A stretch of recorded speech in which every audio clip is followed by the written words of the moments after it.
Hello everyone, welcome to my YouTube channel. तो guys, जो मेरा वीडियो देखते हैं, मुझे सब्सक्राइब करते हैं, आई एम वेरी थैंक्सफुल। तो सबसे पहले आप सभी को होली की ढेर सारी शुभकामनाएं।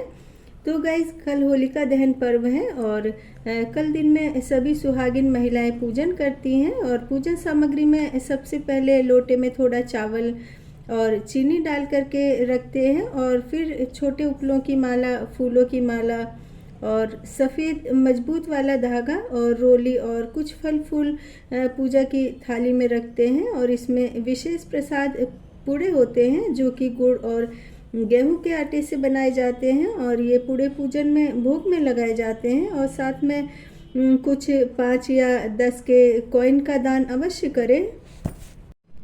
तो किसी भी नववधु के लिए पहली होली बहुत विशेष होती है और कहते हैं कि शादी के पहले वर्ष वधु का ससुराल की होली देखना शुभ नहीं माना जाता है।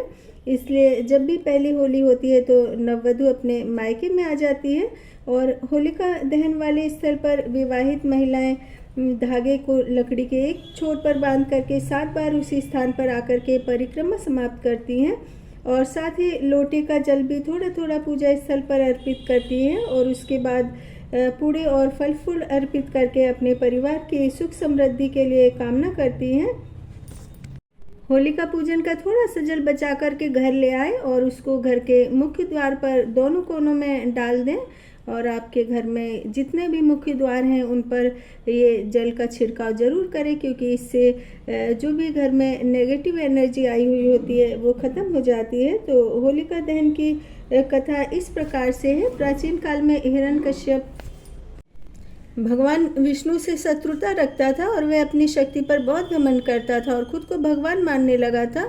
और संपूर्ण राज्य में उसने घोषणा करा दी थी कि संपूर्ण राज्य में केवल उसी की पूजा की जाएगी। और उसने समस्त राज्य में पूजा यज्ञ हवन कथा सब बंद करवा दिए थे और सब भक्तों को सताना आरंभ कर दिया था।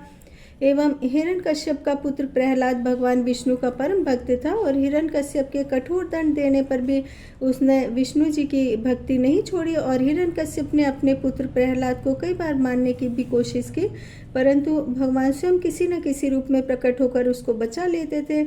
एवं हिरण्यकश्यप की बहन होलिका को भगवान शंकर से ऐसी चादर मिली थी जिसे ओढ़ने पर वह अग्नि में जल नहीं सकती थी। और होलिका उस चादर को ओढ़कर प्रहलाद को गोद में लेकर चिता पर बैठ गई और ईश्वर की कृपा से वह चादर ओढ़कर प्रहलाद के ऊपर जा गिरी, जिससे प्रहलाद की जान बच गई और होलिका जल गई। और इस तरह से बुराई पर अच्छाई की जीत के उपलक्ष्य में होली का त्यौहार मनाया जाता है। और पौराणिक कथाओं से हमको यह भी ज्ञान मिलता है कि छल कपट पाप का स्वरूप चाहे स्त्री रूपी शरीर में हो या रावण की तरह अभिमानी पुरुष में, उसका अंत अवश्य होता है।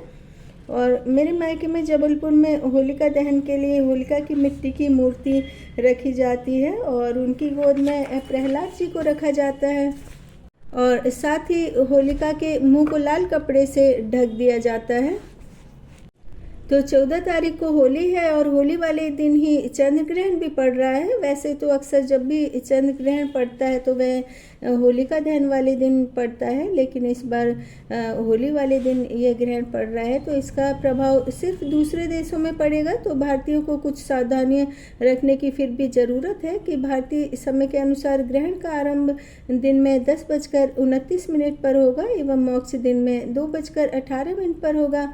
और यह ग्रहण अमेरिका, पश्चिम यूरोप, पश्चिम अफ्रीका, उत्तर तथा दक्षिण अटलांटिक महासागर में दिखाई देगा, क्योंकि चंद्रमा और सूर्य दोनों एक ही हैं और दोनों का संबंध जल से है। तो इस वर्ष होली खेलते वक्त बहुत सावधानी रखें और यदि विदेश यात्रा बहुत ज़रूरी नहीं है तो स्थगित कर दें और सुबह के वक्त सूर्य को जल दें और ग्रहण के समय ओम नमः शिवाय और महामृत्युंजय मंत्र का पाठ करें या सुने, क्योंकि इस वर्ष चंद्रमा में राहु केतु का योग बन रहा है तो आतंकी बहुत ज़्यादा प्रबल होंगे। किसी भी रसूखदार महिला नेता पर हमला भी हो सकता है और इस वर्ष प्राकृतिक आपदा का भी योग है और भीड़ भाड़ वाले इलाकों में आतंकी घटना को अंजाम दे सकते हैं।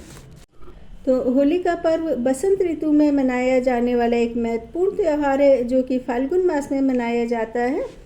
और होली में एक दूसरे से द्वेष भाव मिटा करके रंग गुलाल के साथ में मीठी गुजिया खा करके दोस्ती निभाते हैं और होली बहुत ही हर्ष और उल्लास का त्यौहार है। काफ़ी दिन पहले से रंग गुलाल, पिचकारी, टोपी की दुकानें सज जाती हैं और साथ ही हलवाई, गुजिया, मठरी, नमकीन, मावे की इमरती और जलेबी बनाने लगते हैं। हर तरफ अबीर गुलाल का खुशनुमा मौसम एक अलग ही रौनक ला देता है। और मथुरा वृंदावन में कई दिनों पहले से होली शुरू हो जाती है और मेरी मम्मी का होम टाउन भी मथुरा में है, तो उनके यहाँ पर बहुत ही अच्छे से होली खेली जाती है। बहुत दिन पहले से ही होली का त्यौहार शुरू हो जाता है।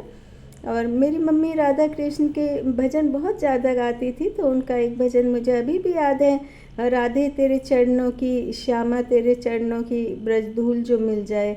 और उनका एक भजन तो मैंने अपने कॉलेज की गैदरिंग में गाया था, तो मुझे फर्स्ट प्राइज़ भी मिला था। तो ये भजन है, दद माखन की चोरी छोड़ सांवरे, मैं समझा रही तो। और उसके अलावा मथुरा वृंदावन में होली को राधा कृष्ण की भक्ति से जोड़ करके देखा जाता है और होली के रंग में रंगकर हर भक्त खुद को राधा कृष्ण के सानिध्य महसूस करता है। और वहीं दूसरी ओर उज्जैन के महाकाल में मसान होली खेली जाती है और शमशान घाट में सभी शिव भक्त अबीर गुलाल फूलों से होली खेलते हैं और शमशान की भस्म अपने देह में लगाकर भजन और भक्ति में साधु लीन हो जाते हैं। और शमशान में शिव जी ने भस्म से होली खेली थी और मसाने में होली खेलता उत्सव मनाना हमको यह सिखाता है कि हमको प्रत्येक दिन का आनंद अंतिम दिन की तरह महसूस करना चाहिए, क्योंकि यही जीवन का परम असत्य है कि मौत सत्य है। और हमको जीवन के हर पहलू, हर कष्टों का सामना करने के लिए सबसे पहले भगवत प्राप्ति के मार्ग में आना होगा। और एक बार हम भगवान की शरण में आ गए तो बड़े से बड़ा कष्ट सहन करने का भी हमें सामर्थ्य आ जाता है। और उसके अलावा काशी के मणिका घाट में भी शमशान घाट की भस्म और गुलाल से साधु संत मसान होली खेलते हैं।